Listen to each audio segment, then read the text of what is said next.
warahmatullahi wabarakatuh. Kembali lagi di podcast STIE Surakarta. Nah, kali ini kita kembali lagi bersama dosen kita yang sangat muda ini dengan pelajaran bahasa Inggris ya, Miss ya.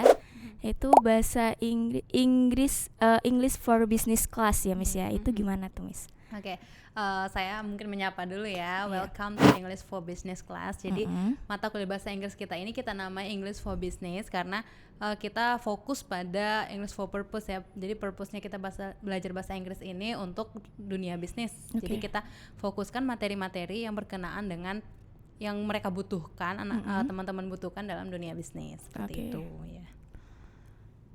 Kemudian kita mungkin bertanya-tanya ya, bahasa Inggris untuk mahasiswa bisnis itu how important, apa pentingnya gitu kan. Jadi kita akan highlight beberapa points tentang apa sih pentingnya bahasa Inggris untuk anak akuntansi dan manajemen seperti itu. Nah ini untuk gambaran umum saja, ada study abroad, jadi untuk teman-teman yang mau kuliah ke luar negeri karena bahasa Inggris itu komunikasi internasional, terus itu bisa membangun relasi, mungkin nanti mereka akan klien-klien yang global ya, internasional. Terus ada TOEFL dan Economics Vocabularies untuk presentasi, terus untuk menghadapi MEA, Masyarakat Ekonomi ASEAN. Untuk detailnya nanti kita coba dijelasin Mbak Anis ya.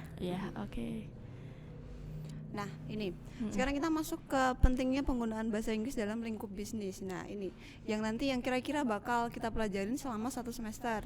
Nah yang pertama itu yang paling mudah dulu ya, yang pada dasarnya dulu yaitu kosakata. Jadi dalam bisnis itu kan banyak kosakata yang kita tuh nggak ngerti itu sebenarnya tuh bahasa Indonesianya apa ya, padahal semuanya ditulis bahasa Inggris ya kan? Nah makanya kita harus belajar bahasa Inggris supaya tahu, oh ini ternyata maksudnya ini maksudnya ini. Nah seperti itu yang pertama. Kemudian yang kedua, nanti kita bahasa Inggris itu membantu dalam akses informasi apa saja, banyak sekali ya.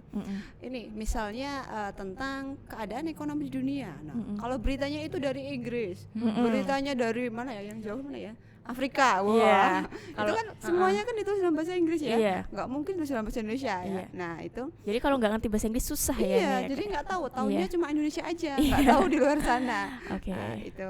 Kemudian yang ketiga itu adalah akses literatur artikel. Nah kalau ini untuk mahasiswa yang nanti kira-kira di semester 7 atau 8 yang mau skripsi, mau tugas akhir gitu ya, itu bisa untuk mengakses artikel-artikel yang dari luar karena memang kasus-kasus itu kan nggak cuma di Indonesia. Jadi kalau ingin membuat skripsi yang bagus gitu, harus cari referensi yang dari luar juga, dan itu pasti dalam bahasa Inggris.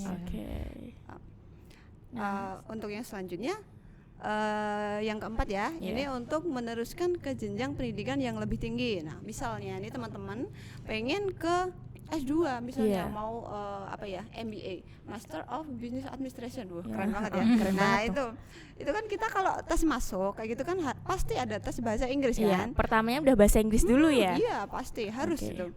Biasanya ini TOEFL juga bisa, tapi bisa tes secara langsung. Nah kalau TOEFL itu biasanya 500 ya misalnya. Nah kalau yang kedua ini untuk beasiswa. Nah kalau tadi untuk masuk perguruan tinggi itu 500, kalau beasiswa biasanya 550. 550 kalau buat luar, kalau yang dalam biasanya masih 500. 500 buat dalam ya. Tapi 500 itu juga lumayan tinggi. Jadi sangat belajar itu. Apalagi untuk anak non bahasa Inggris itu, untuk anak bahasa Inggris aja 500 belum tentu sekali tes langsung dapat kan. Jadi bagi teman-teman ini yang mau keluar negeri ya siap-siap modal. Jadi bahasa Inggris itu modalnya. Siapkan diri dari sekarang. Terus yang keenam itu adalah salah satu bekal dalam menghadapi masyarakat ekonomi ASEAN. Nah, nanti di ASEAN itu kan nanti kan perdagangan kan dari semua negara. Kalau kita nggak bisa ngomong dari ASEAN ya, kalau kita nggak bisa ngomong, gimana mau susah bisnis ya. Itu ya? Mau bangun relasi gimana? Mau ngomong pakai bahasa Indonesia nggak ngerti, bisa Jawa lah apalagi. Jadi komunikasinya ntar agak kurang gitu ya. Benar. Selanjutnya, Miss Suci mungkin? Ya, yang selanjutnya itu kesempatan mendapatkan pekerjaan. Jadi ini udah lingkupnya kalau kita udah selesai kuliah nih, udah selesai kuliah kan kita pasti maunya dapat kerja. Kalau nggak lanjut kuliah ke S2 mungkin maunya lanjut kerja. Jadi ketika kita mau nge-apply pekerjaan dan kita punya modal bahasa Inggris nih, dan kita buktikan dengan mungkin sertifikat bahasa atau ketika interview kita bisa di interview dalam bahasa Inggris itu akan memberikan nilai plus ya. Apalagi kalau kita apply ke perusahaan-perusahaan asing, bukan perusahaan Indonesia saja yang nantinya akan ada investor-investor asing. Jadi kita butuh membangun relasi itu. Ini kaitannya ke yang poin nomor 8 ya. Jadi kita butuh mungkin presentasi, memperkenalkan diri, meeting, ketemu klien, bangun relasi itu dalam dalam konteks bisnis itu bahasa Inggris sangat dibutuhkan sekali ya Miss ya. Dan yang terakhir itu Renald Kasali itu bilang salah satu bahasa dagang yang penting itu bahasa Inggris. Iya, karena juga udah bahasa internasional juga internasional. Ya Miss ya. Jadi kalau kita udah punya modal, kita punya pegangan, kita bisa berkembang lebih luas gitu. Iya. Nah, sekarang kita masuk ke apa saja sih yang nanti akan kita pelajari di kelas bahasa Inggris selama 1 semester. Nah, ini kalau bahasa Inggris itu kan ada 4 skill. Yang pertama itu kan ada listening, yaitu mendengarkan, speaking, yaitu berbicara, membaca, reading, kemudian ada yang terakhir adalah menulis dalam konteks bisnis. Jadi di dalam kelas ini nanti itu adalah semua skill itu kita integrated. Jadi semuanya dipakai, nggak ada yang nggak dipakai. Listening ya pakai, speaking ya ada, reading ada, writing apalagi. Gitu. Semuanya dalam konteks bisnis. Jadi langsung kalian bisa terapkan di praktek sesuai jurusan masing-masing. Gitu. Ini yang kompetensi dasar ya. Ini kompetensi dasar ini kan capaian. Jadi setelah 16 meeting yang kita lalui ini per meetingnya itu capaian mahasiswa apa. Jadi ada beberapa capaian yang harus kita achieve ya, yang kita pelajari sampai kita bisa achieve. Yang pertama itu mahasiswa bisa memahami kosakata yang sering muncul dalam konteks bisnis seperti cash, kredit. Itu kan yang biasa-biasa daily makanannya anak ekonomi kan. Terus mahasiswa bisa memperkenalkan diri dalam konteks bisnis pakai bahasa Inggris, kemudian bisa menulis writing dokumen kayak memo, email, komplain, terus undangan seperti itu. Bisa juga menelpon dalam bahasa Inggris, menelpon klien yang dari luar bisa kan. Jadi sangat penting sih. Jadi kompetensi dasar itu per materi nanti kita ulas satu-satu capaiannya capaiannya apa. Jadi tolak ukur berhasilnya mahasiswa itu nanti bisa kita ukur dari ketercapaian pembelajaran. Nah, ini metode perkuliahan. Nah, metode perkuliahan kita karena selama pandemi ini kita blended learning ya. Blended learning itu kan menggabungkan ya offline sama online, tapi 80% kita kira-kira masih online. Offline-nya nanti itu akan ada 4 meeting selama 1 semester ini. Nanti itu tidak diharuskan untuk mahasiswa, jadi siapa yang bisa berkenan hadir punya kesempatan hadir. Tapi itu sangat direkomend ya. Jadi untuk ajang perkenalan juga kan mahasiswa baru sama teman-teman sama dosen, terus untuk review materi atau Q&A section. Jadi selebihnya selain offline kita pakai online. Online-nya untuk video bisa diakses di LMS. Kemudian untuk tugas, kuis, keaktifan diskusi itu kita pakai Google Classroom sama WhatsApp group. Karena kalau tak kenal maka tak sayang tak juga ya. Benar. Jadi kita harus bangun relasi, relationship. Nah ini per pertemuannya ntar kita belajar apa gitu ya Miss ya? Ini rincian kira-kira nanti dalam 16 kali pertemuan itu secara online ya ini online ya. Yang online ini nanti itu kira-kira kita belajar apa? Nah, untuk yang pertemuan pertama kali ini belum belajar belajar juga sih, tapi belum ke materi yang spesifik langsung ke bahasa Inggrisnya itu apa. Ini kan baru perkenalan dulu dan belum ada tugas. Santai dulu, belum ada tugas. Untuk yang nanti pertemuan selanjutnya itu nanti akan ada self introduction. Jadi bagaimana kita memperkenalkan diri dalam konteks yang profesional gitu. Bukan memperkenalkan diri ke teman, ke siapa lagi ya? Selain teman ya. Tetangga gitu enggak, tapi ke misal klien atau bahasa apa ya? Rekan kerja yang baru ya, misalnya rekan kerja yang baru gitu. Nanti di setiap pertemuan itu nanti akan ada yang namanya latihan soal. Sebenarnya bukan mini quiz ya, itu latihan soal aja. Jadi di sini nanti itu tidak wajib. Bagi yang merasa ingin mengecek ya, Kira-kira tuh saya paham nggak ya setelah mendapat pelajaran itu, saya paham nggak itu bisa mengerjakan latihan soalnya, dan itu melihat kemampuan kita juga ya.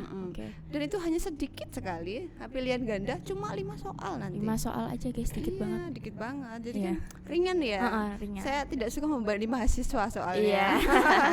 Jadi sedikit saja ya. Oke. Sekarang yang pertemuan ketiga itu nanti simple present tense, yaitu tenses yang digunakan dalam sehari-hari, itu habit juga, itu kan pasti dipakai. Kalau untuk bisnis ya, kalau mau ngomong ya pasti kan kalau waktunya sekarang dia harus memakai tensesnya simple present tense, jadi bisa langsung dipakai di konteks bisnis. Untuk yang pertemuan keempat nanti writing memo ya, contohnya itu kita mau nyuruh nyuruh rekan kerja gitu. Kalau nyuruhnya nggak sopan, marah nggak kira-kira rekan kerjanya? Iya, dongkol gitu ya.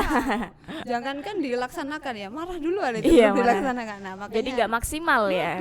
Makanya kita harus belajar dulu gimana sih caranya kita tuh menulis atau menyuruh ya, meminta tolong sebenarnya. Meminta tolong tapi dengan kata-kata yang pas, kata-kata yang tidak menyakiti. Tidak menyakiti, tidak menyinggung perasaan gitu. Nanti kita dipelajari di pertemuan ke 4. Nah, nanti ada tips-tipsnya juga ya berarti ya. Ada nanti di pertemuan keempat. Sekarang di pertemuan kelima itu nanti tentang teleponing. Jadi bagaimana kita menelpon. Telepon aja loh, dipelajari. Panggilan, menerima, merespon juga. Tapi ini beda dong dengan kita menerima telepon sama pacar kita mungkin atau sama teman kita mungkin, beda kan ya Miss ya. Jadi nanti untuk telepon misalnya dengan rekan bisnis, dengan klien ya gitu kan harus ada misal kan nggak mungkin kita dengan klien bilangnya hai gitu kan, nggak. Jadi apa tuh Mas? Gitu. Kalau sama klien tuh manggilnya apa dong? Bisa pakai misal good morning atau good evening. Menyapanya gitu. lebih formal. Iya, yang lebih formal. Kemudian nanti di pertemuan selanjutnya, pertemuan ke-6 kita membahas simple future tense. Jadi ini digunakan untuk ketika kita mau mengekspresikan sesuatu yang akan terjadi. Contohnya mau buat janji, besok itu kita ketemu di sana ya. Nah, itu nanti menggunakan simple future tense. Kemudian yang ke-7 imperative sentence. Apa itu imperative sentence? Itu ada kalimat perintah. Kalimat perintah ada sebenarnya. Kalimat perintah itu contohnya digunakan untuk apa Miss ini Miss? Kalau kalimat perintah minta tolong ambilin apa gitu. Mirip ya kayak memo tadi ya, tapi ini lebih spesifik ke gimana kalau cara ini lebih ke itu gitu. ke apa speakingnya sih. Nanti skillnya speaking. Kalau memo tadi kan writing. Benar. Gitu. Nanti yang terakhir ya, setengah semester ini baru ini itu ada UTS. Ya, nanti itu ada 15 pilihan ganda dan 5 jawaban singkat. Dikit banget kan? Kayak mengisi titik-titik gitu ya Miss ya. Paling cuman berapa sih 2 sampai 3 kata lah yang 5 jawaban singkat itu. Untuk yang selanjutnya pembahasan UTS. Jadi setelah UTS itu kita tetap buat pembahasan soal karena kita tidak bisa memastikan si mahasiswa akan datang di offline meeting kan, karena tidak diwajibkan itu. Jadi kita tetap buat pembahasan soal per soal akan kita bahas kenapa ini benar, kenapa ini salah, penjelasannya seperti apa. Kemudian yang pertemuan 10 itu kita belajar tentang inviting. Inviting itu mengundang ini lebih dalam konteks formal ya, konteks formal dan bisa secara langsung, bisa tertulis, bisa verbal, bisa non verbal. Kemudian yang ke-11 itu complaining. Jadi kita belajar nih cara menyampaikan komplain.